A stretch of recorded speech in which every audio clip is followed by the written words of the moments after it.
Hello, everybody. My name is Kenton DeYoung, and I'm sitting here with my co-host Dylan Fairman. Hello. And this is Unsolved Canadian Mysteries. So, Dylan, before we get started, how are you doing? I'm good. I'm doing well. Drinking a lot. Just enjoying the nice cold winter we're having? Yeah. The only way I can get through it with the power and love of alcohol. How about you, Kenton? I'm doing good. That's good. I'm doing good. I'm a little sick of the cold, but I know we're halfway through February. A little more than halfway, which means soon it'll be March, and then April, and then we're in the clear. My birthday's coming up. For 6 months. When's your birthday? March 8th. Oh, it is coming up. Look at that. I'm gonna be a big boy. Are you gonna be 30? No. Oh. I'm gonna be 28. Oh, I just turned 30, Yeah. a couple. Remember, I wasn't alive during the Right. Martinsville horror Yes. nightmare. I mean, Yes, that's right. Yes, this one's a little more tame this week. This Is it? episode? Yeah. more tame. 2 housekeeping tips we should talk about. Yeah. First, our podcast finally hit 1,000 plays, which is huge That is huge. for like 5. Didn't you just say like 600? A little. Like, Yeah. Wow. Yeah. So thanks everyone for supporting us Yeah. and listening. We No- just cracked 1,000, I think, last night, today. No doubt. That's crazy. Yeah, for only 5 episodes. And the second is that we were mentioned on a podcast called Just Two Camera Guys. Oh yeah, you were saying that. Yes. They were talking to me about my blog and other stuff that I do, but they mentioned the podcast too. And I was like, oh, I didn't expect them to do that because I did that like in the outro to tell them to check out our podcast. I was like, oh, I didn't tell them to say that. So That's right. I do a podcast. I thought I would have mentioned more of it if I knew they were going to talk about it. So thanks, just two camera guys, for mentioning us. Yes, and go check them out because Yeah. they're just two camera guys. What do they talk about normally? Cameras, photography. There you go. It's cool because they do a lot of like similar stuff that I do, like abandoned houses around Saskatchewan. Oh, yeah. That kind of thing. And I saw one of the guys was posted up on Instagram today, a bunch of lichen in the cemetery on some headstones. Yeah. And that's my jam, right? That's your jam. So I'm That's like, your bread and butter. cool, awesome. So check them out. They're also on Spotify and YouTube and same places we are, but different channels. So that's kind of the 2 big things I want to talk about before we get started. Tonight we are talking about an event, because I promised we would, that occurred in Regina. I'm sticking to that, and also made sure you were alive during this one. Wow, double whammy. Yes, I fulfilled both promises. I was here and here. So this one occurred in 2004. It's a missing persons case. Okay. Do you already know who it is? Probably not. I don't really like. As soon as you say it, maybe. But It's Tamra Keepness. okay. Are you at all familiar with her disappearance in her case? No, probably not. Okay, that's all right. We'll talk all about it. But we're gonna talk about it. Yeah, we're talking Okay. about the disappearance All right. of Tamra Keepness. Oh, mysteries. I always want to say Tamara, but it's not Tamara. It's Tamra. Tamara, Tamra. like camera. Yeah, well, that's a good way to remember it. Yeah. I will get it right because of that. Thank Yeah. you.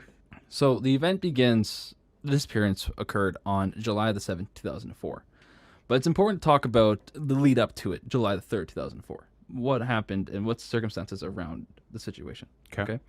So to begin with, Tamara is 9 years old. She has a twin sister, Tanis. Okay. In total, there are 6 children in this family. The mother, I think it's Lorena. She has had 3 different boyfriends. Each has given birth to 2 different daughters. And they're all girls? No, I'm sorry, I misspoke. Okay. I think 1 is a boy. Okay. Well, still. yeah. It's a lot of young ladies.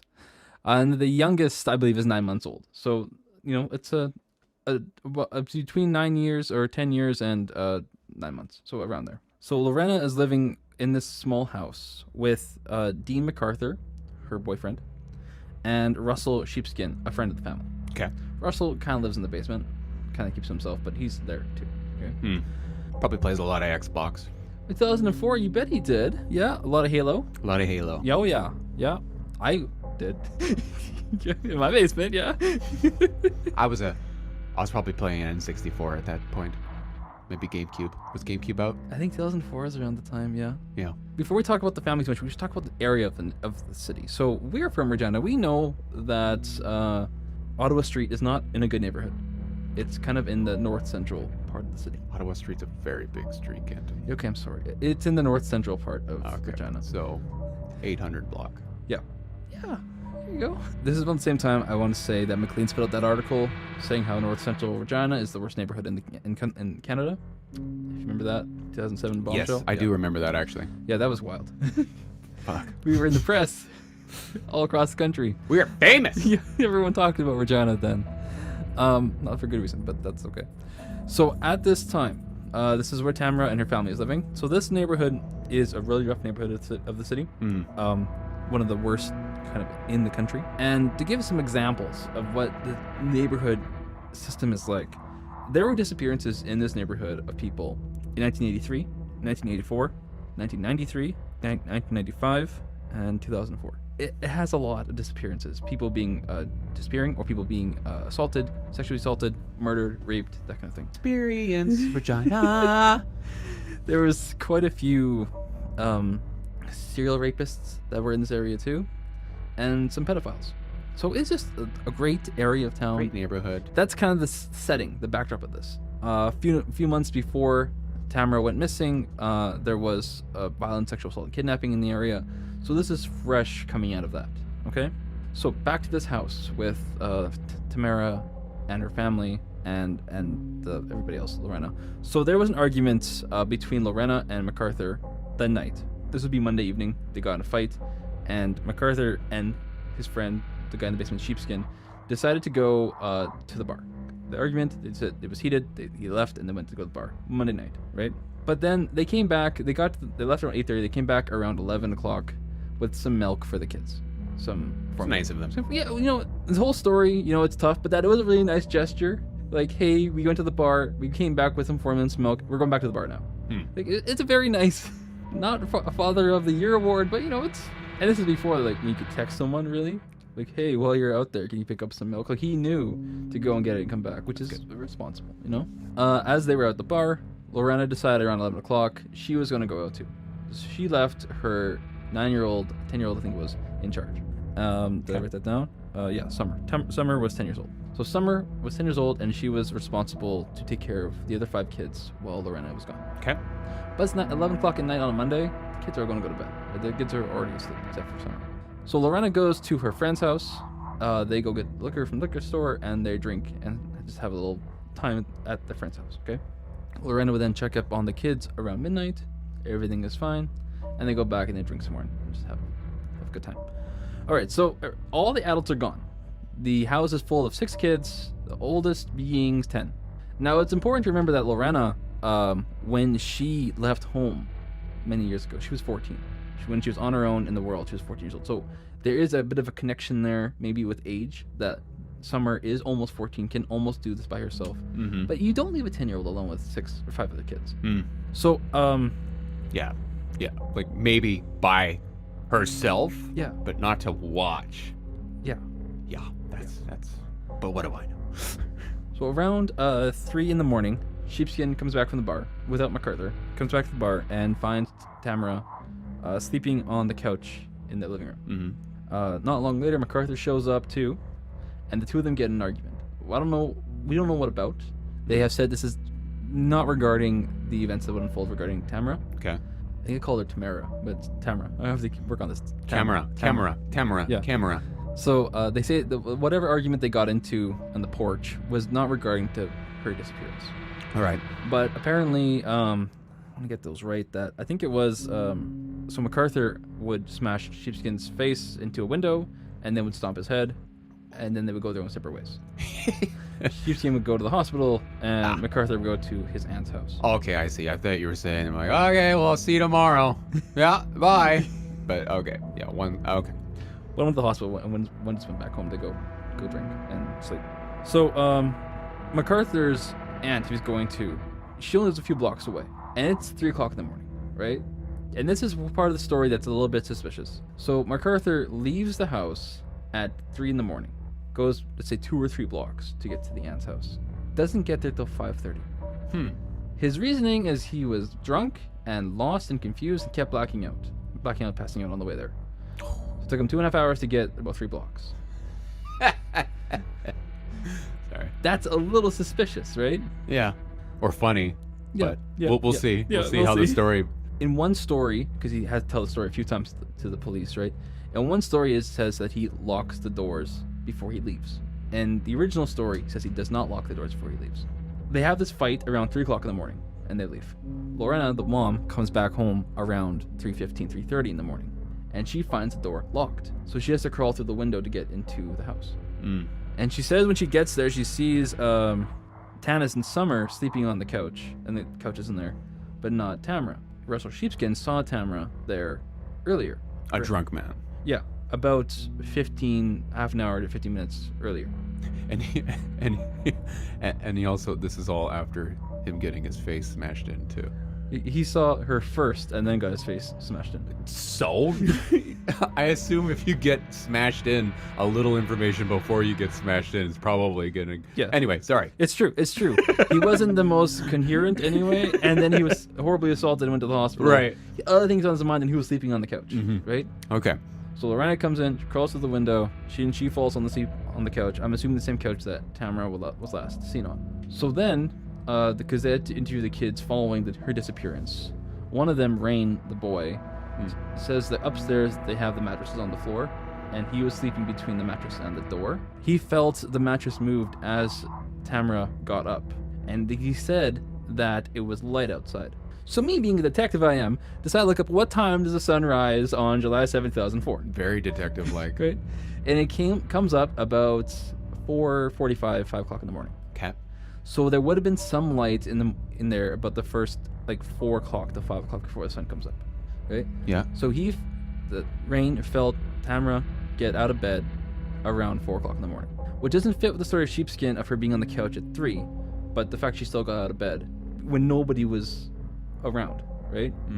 And that's the last anyone saw of her. So the next day, Lorena gets up. She has to unlock the door so that grandma can come over, and they start making breakfast for the kids, and they notice that Tamara didn't come downstairs. So then they go and check it out. She's not there. No one's seen her, and they call the cops. And this is where the investigation kind of happens. All right. So it's kind of laid out where everybody is, the places, the pieces, right? And this girl, has disappeared. We didn't have an Amber Alert thing back then either, right? On the phones? But that is a good point, and actually I didn't put it in my notes, but we should talk about that. So we didn't have the system we have now, where if there's a kid's missing anywhere, we all get alerted and told to watch out for it. That didn't exist. They had an Amber Alert system, they're rolling it out, but they didn't determine that this was an Amber Alert worthy, at the time.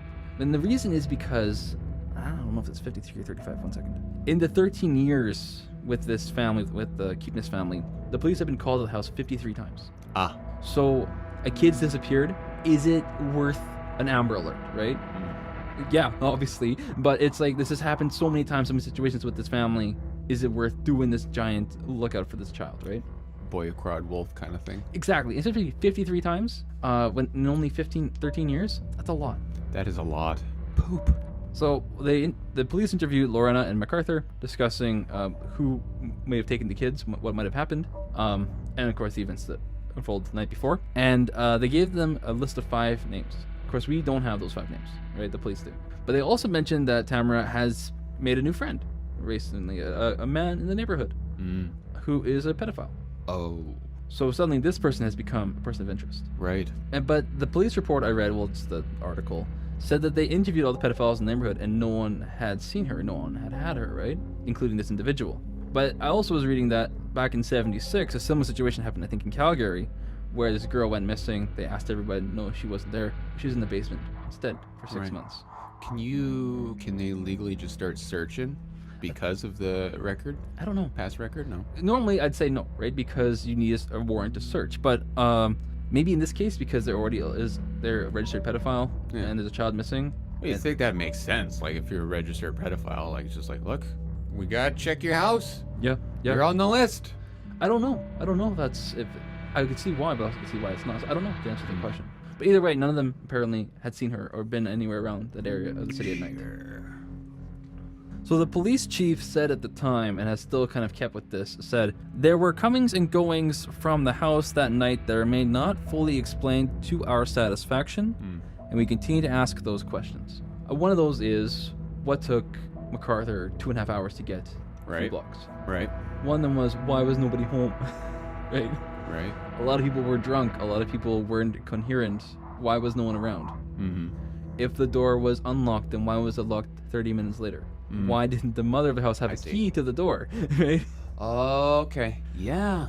Okay. There's more to this when you start putting everything. Yeah, that's nuts. Because I've had a key to my house since I was like 10 years old. Right. Why doesn't the mother of the house have a key? If she was the last to leave, she should have locked it before she left. I don't know, man. I've rented out to people that didn't have their key. That's true. It's true. I once actually, it was a cold winter night, and I lived in this apartment downtown, and I took out the garbage. Yeah. The door closed behind me. Yeah. And I didn't have my key. Yeah. So like I had to call my mom. Yeah. And she had to come drive all the way down to downtown with the key to let me in. Yeah. Happens. It happens. It happens. So the police began this massive investigation. It's one of the largest we've ever had, looking for this little girl, searching houses, searching properties, looking for anything to have, and there's not a whole lot of come out of it. Right? She's kind of just disappeared. Now the only kind of thing that they talked about in the family afterwards that's worth mentioning was that a few weeks after her disappearance, a MacArthur, who got in a fight with a sheepskin that night, I believe MacArthur was the father of her, he came to their house with a baseball bat, threatening Sheepskin, saying, "What happened to my daughter?" And he didn't know. And he said, "I don't know, nothing's happened, I know nothing." It says a confrontation that MacArthur believed Sheepskin had done something. But there was no evidence to support this. Like out of retaliation or something like that? Yeah, like, "I think you took my daughter." It's like, "No, I didn't." Which makes sense because they fought that night. Right. And the one guy took 2.5 hours to get somewhere. What if Sheepskin just came back and took the kid? Sheepskin said no, like, and why would you? You live there, right? Why would you do something like that? But who knows? Right. So now we'll get into the theories. So what happened that night? So this is a big one. I don't believe it. When I heard, I don't believe it, and I still don't believe it. And the idea here is that Tamara never existed. So the idea here is that Tamara has a twin Tanis, Okay. and that Tamara was just an excuse to make more money, get more money from the government to help with childcare. That's the idea. It's also that one of the reasons this has some weight to it is because there's no pictures of Tamara and Tanis. Oh. I'm sure there were pictures, but all of Lorena's photos were tossed out. So the only photo we really have of Tamara is that of the wanted poster. But again, they're twins. So that could have been. Oh my God. Okay, that is. I didn't expect that. That was a twist. Yeah, twisty. That was a twist, Kenton. They were also born on a reservation, which might not have had proper birth records. Okay. Or might not have been carried to the city. But the thing that kind of ends that is that there are some records of Tamara existing when she went to the hospital, or medical records or that kind of thing. So there's records of both, but not photos of both. So there's records of both, but not necessarily both at the same time, kind of thing. Okay.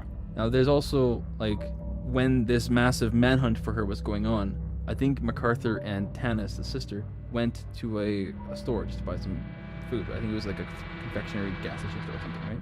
But because she was seen, the twin, like a big report went out that she's been spotted at this gas station with this man. Yeah, right? Oh, that was okay. So which it most likely is, like, if they both did exist, that's so bad to lose one twin but still have the other one, and everyone's like reporting that they've seen her. You almost have to hide the one twin so there's no reports at all. Yes. That's also why you haven't seen any age enhancements of Tamara, because she looks just like Tanis. So then everyone's going to see her again whenever Tanis goes anywhere. Because Tanis would also be about 20 years old or whatever now. Right. Older. So again, they get all these false flags of her walking around when she's not her. That blows. Yeah. You can't even do like a wanted on a milk carton because, again, she's around, right? She might be buying the milk. Right. Yeah. So that makes it tough. A lot of false leads because if someone looks just like her out there. So that's the theory, that maybe she didn't exist. But I don't give that any merit. It's just a theory. Right. So a couple others. So the next theory involves a place I'm going to struggle with this name. Okay. Called Moscow Payton. Oh, Muscapeton. Muscapeton? Been there. Okay, great. That same night that Tamara went missing, a man named Walter William Obey stole a Volkswagen van and took it out to this Muscapeton and burned it. Now this information was passed on to the police by a jail guard who went with him out there. They were in a relationship. The jail guard said that in his Volkswagen was Tamara's body.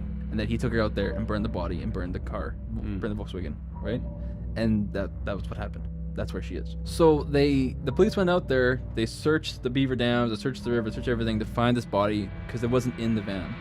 They found it, and they found nothing. Later, this jail guard said that it was a lie. Well, yeah, because you wouldn't put a body in a vehicle, burn it, and then pull the body out of the vehicle after you burn it. This is too much work. Unless they buried the body and then burned the vehicle. Right. But yeah, it is a lot of work, right? So she later admitted it was a lie. But the reason she lied was because she wanted this man to go to jail because apparently he was abusive. Or stay in jail, I suppose. I'm not sure exactly the situation behind their relationship. And that kind of says, well, that's over, right? Like, obviously, none of that happened. It doesn't make sense. But then, 10 years later, 2014, and this was just a couple of years ago. 8. Couple. Yeah, a couple. Time flies. Times 4. Yeah. A Reddit user posted on Reddit about a map of Muscopetone, and shows some of the wells. And it says that the police would check the wells for Tamara's body. Do you remember when this happened? It was a big thing. So, like, because Reddit was still kind of new, right? In 2014, I guess not that new, but people weren't this is now. Yeah. So all the police went out there to check these wells, and they found nothing. But what's the chance that the same place where a body was fairly taken in 2004 is the same place they said there was a body buried in 2014? It's not really a theory, but it's an interesting connection. That they never found the body the first time, and they went the second time, they never found the body. But 2 people have said that there's a body out there. Right. But it could also be, that the information was leaked, that the police were going out there and the body was moved. Or the body was moved years prior. That'd be so hard to move a body out of a well. Oh yeah, I bet. I Yeah. wouldn't even. I would say the person might just say screw it, because some of those wells are just ungodly deep. I was at my girlfriend's farm this past summer, and they tore down the old barn. Yeah. And they found like the water tank, whatever, under the barn. And that's crazy how it's like the opening is like a couple feet wide, a couple feet long, and then there's a giant cavern underneath the barn. Yeah. You could put a body down there, no one would know. Oh yeah. And no one could get to it because it's like surrounded by like 8 feet of concrete. Yeah, crazy. The next theory is that she was kidnapped. This is kind of the obvious theory, right? Right. Someone took her, right? That's kidnapping in a nutshell. There is a connection because in Estevan, 4 days after she was seen, another girl was kidnapped, and this girl was 13 years old. There's not a lot of children kidnappings that occur in Saskatchewan, especially within like a few days of each other. Yeah. Sounds like a one-guy operation. Yeah. Just grabbing peeps. So they have said that this girl who went missing, Courtney Struble, she's dead. They have kind of just said that she's gone, but they never found the body. So if the two are connected, then they're probably together. But then that expands your search from Regina all the way down to Estevan to even beyond. Yeah. Or it's just a coincidence and there's two psychos. It happens, Yeah. They say kidnappings is usually someone in the family, right? So, it could be 2 psychos, it could be 1 psycho, but yeah, it would be someone connected to both of them if it's someone in the family, but it doesn't always mean it's the case. So it's tricky. So the next one, and Lorena has talked about this woman before, and I don't think they've actually investigated into her, was a woman named Big Auntie. So Big Auntie is a friend of the family who would often come by and sleep over and spend time with them. And they have her name, that was what they called her, but her name is different on her medical records. So obviously the police have looked into who Big Auntie is. Big Auntie used to come by all the time, and then she stopped coming by around the same time Tamara disappeared. And she hasn't come by since. So there's a bit of a theory, like, or is that connected? Did they disappear together? Did she take Tamara? Or did she just stop coming by? The house is dysfunctional as it is. Maybe she doesn't want to see it anymore. Yeah. Yeah. Right. That happens. Friends drift apart too. I haven't seen our friend Ryan in years. Yeah. Years. Since that time we ate scorpions together. That's been years. 2020. So it happens. People drift apart. Yeah, that's true. Hope I get to see Ryan again though. So the next one is that she's just lost. So the idea here is that she wandered out of the house around 5 o'clock in the morning, or whenever the sun came up, it was coming up. And then someone either abducted her, or she just went somewhere, crawled in, because she was a small girl, and got stuck and died. Oh. That she just maybe wandered off and something happened to her. Right. And so this was middle of summer. Yeah. Because it's extremely way more believable if it's winter. Right, yeah. In the winter it happens all the time. In the summer, not so much. Right. So that one's like, I don't really go with that one. The last one, well, I guess 2 last ones. The idea is that she was killed. And this is kind of like the unofficial story the police are going with. After she disappeared, they checked all the garbages in the area, right? And then they went and checked the dump to see if maybe her body is in the dump somewhere. That's often what happens, right? And they couldn't find her. They didn't find her. The idea is that she's there. They just couldn't find her because of all the garbage. Right. So that she's murdered. That's where she is, and she's somewhere in the dump. Imagine how many bodies are actually in there. Have you ever been out there? Probably, right? Yeah, like to drop off shingles. Yeah, shingles. Yeah. Okay.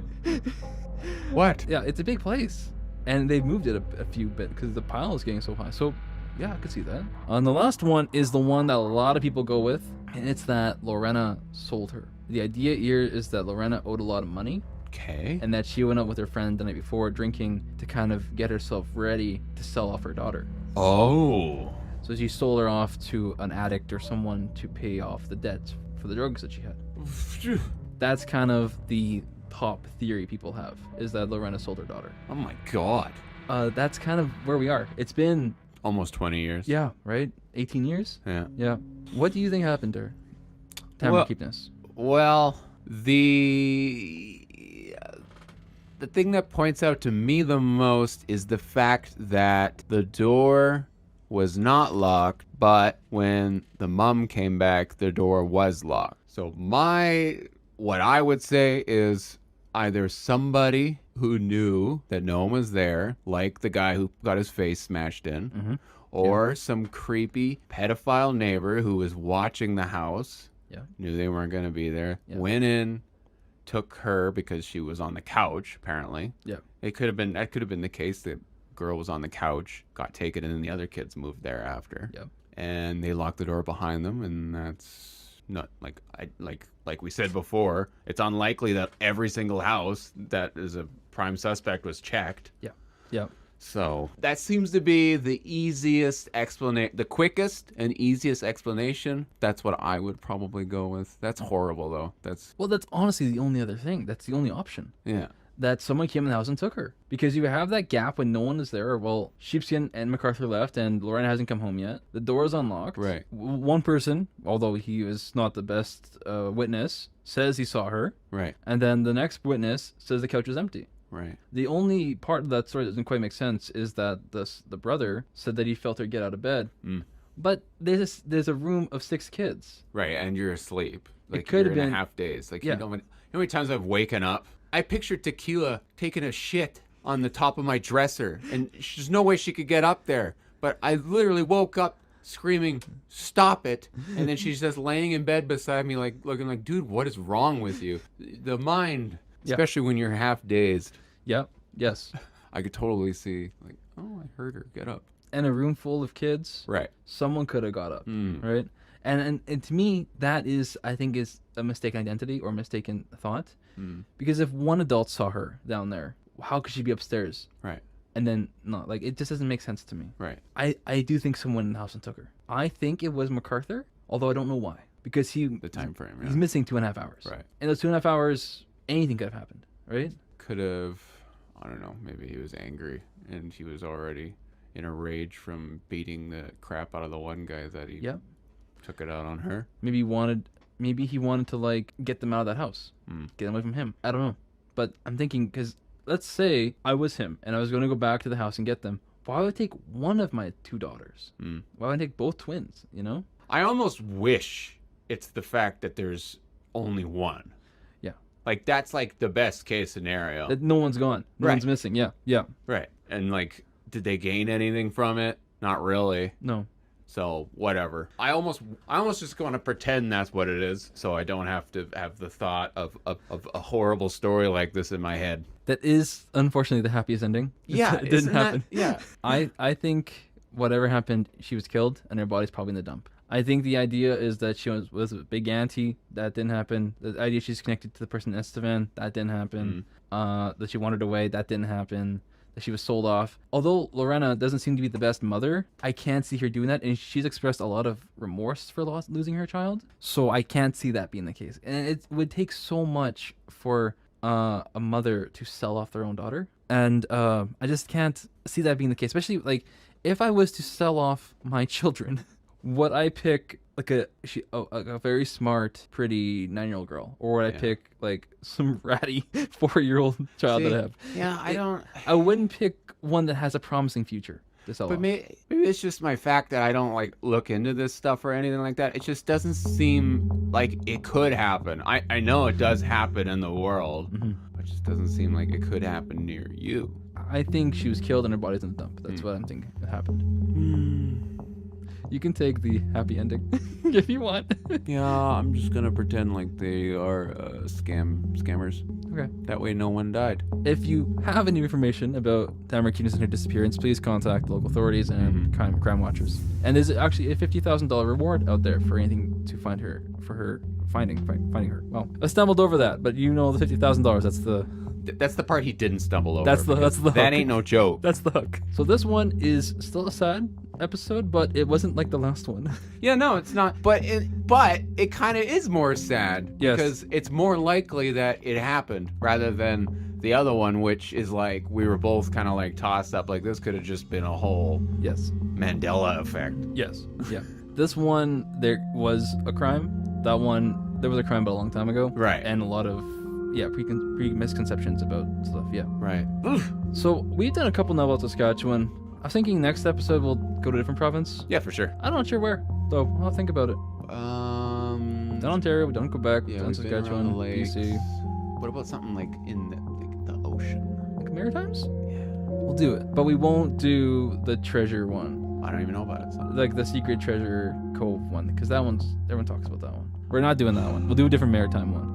But now I want to know about the treasure, Kenton. Okay. And it'll be for my birthday. Right, all right. And I love pirates. Okay, we'll do it for your birthday. Oh my God, yes. Okay. I love how you're just like, I really don't want to do that one. I was like, but Kenton. It's just everyone talks about it. But all right. For a reason. All right. Is there pirates? Yeah, okay. True crime with pirates. All right, we're going to do it. Yes. So if you enjoyed this podcast, you can follow us on Twitter, on Instagram, Spotify, Apple Podcasts, all over the place. My name is Kenton DeYoung. I'm sitting here with Dylan Fairman, and this is Unsolved Canadian Mysteries.